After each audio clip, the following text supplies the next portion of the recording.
Guys, nakawala nga po pala yung ang ahas ni Caro, hinahanap natin. Yan guys.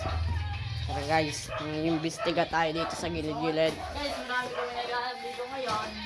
Ayan, sila Jeric, Caroy. Guys, maghanap tayo ng ahas guys.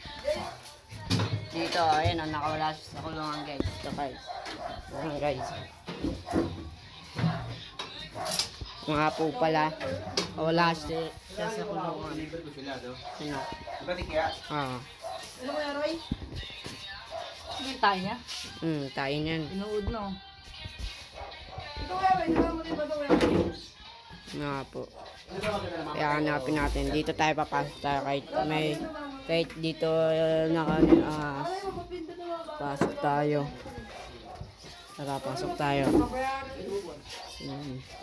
Baka nandito sa aircon, no? Wala ngayon. Nga pala. Di ko din, di ko. Baka nandito. Pre, wala naman pala, pre. Ikaw wala yan, baka nakalabas na. Bala sa CR o ano. Oh, baka na siya. Pwede na sa aircon, sa speaker, di ba makapasok may screen.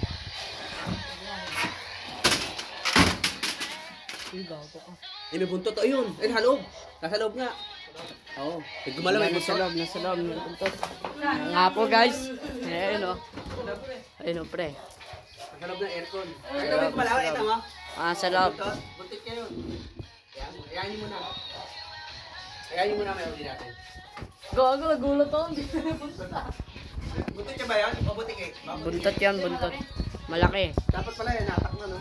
Kami hayaan nyo muna. Bigyan mo dik. Ganyan mo dik, oh.